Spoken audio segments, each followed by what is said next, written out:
Hello భోజన ప్రియులారా, నేను మీ Abhirami. Welcome back to my channel. ఈరోజు మన కిచెన్లో మునక్కాయ సాంబార్ని ఎంతో ఈజీగా మరెంతో రుచిగా ఎలా చేసుకోవాలో చూసేద్దాం. ముందుగా 4-5 లేత మునక్కాయలను వాష్ చేసి తీసుకోండి. మునక్కాయలను ఇలా చూపిస్తున్న విధంగా టర్న్ చేసి చూడగా మునక్కాయలు విరగకుండా ఉండాలి. అలా టర్న్ చేసినప్పుడు మునక్కాయలు విరిగిపోతే అవి ముదిరిపోయిన మునక్కాయలు అని అర్థం. చూపిస్తున్న విధంగా మునక్కాయలను చిన్న ముక్కలుగా కట్ చేసుకొని ఉంచుకోండి. ఎంతో మంది మునక్కాయలకు ఉండే పీచును తీసేస్తుంటారు. అలా పీచును తీయకుండా తింటేనే హెల్త్ కి ఎంతో మంచిది, రుచి కూడా అదిరిపోతుంది. నెక్స్ట్ అయితే బేడలను ఉడికించుకుందాం. నేనైతే బేడల కోసం కందిపప్పు మరియు ఎర్రపప్పును వాడతాను. పప్పుకు కానీ సాంబార్కు కానీ 2 పప్పులను కలిపి వేసుకుంటాను.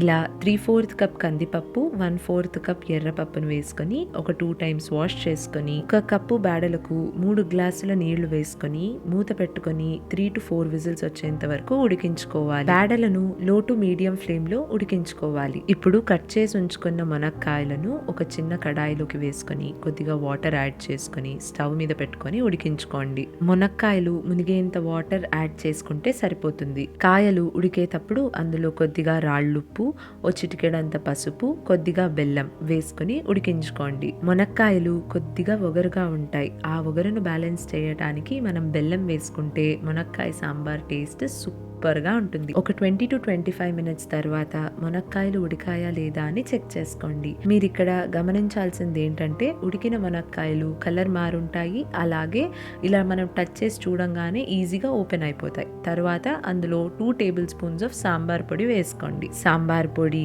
ఉప్పు, బెల్లం, చింతపండు రసం అన్ని మునక్కాయలను ఉడికించుకునేటప్పుడే వేసుకోవాలి. అప్పుడు అవి ముక్కలకు బాగా పట్టి సాంబార్ టేస్ట్ ని ఎన్హాన్స్ చేస్తాయి. లాస్ట్ లో ఉడికించుకున్న బేడలను వేసుకొని వాటర్ యాడ్ చేసుకుని సాంబార్ కన్సిస్టెన్సీని అడ్జస్ట్ చేసుకోండి. నేను వాటర్ యాడ్ చేసుకున్నాక నాకు సాంబార్లో కొద్దిగా ఉప్పు తక్కువ అనిపించింది. అందుకు 1 టీ స్పూన్ ఉప్పు వేసుకుని కొత్తిమీర వేసుకుని ఉడికించుకున్నాను. సాంబారును లో ఫ్లేమ్ మీద ఒక ఉడికొచ్చేంత వరకు ఉడికించుకోవాలి. సాంబారును ఒక 15 నుంచి 20 నిమిషాల వరకు ఉడికించుకోవాలి. అలా ఉడికించుకోవటం వల్ల మంచి సువాసన, రంగు వస్తాయి. నెక్స్ట్ అయితే ఇంగువ తర్వాత పెట్టేసుకొని సాంబార్లోకి వేసేసుకోవటమే. అంతేనండి, ఎంతో రుచిగా ఉండే మునక్కాయ సాంబార్ అయితే రెడీ అయిపోయింది. ఈ సాంబార్కు పక్కన వడియాలు, అప్పళాలు, ఎండుమిరపకాయలు ఉంటే గిన్నెలు గిన్నెలు లాగించెయ్యరు.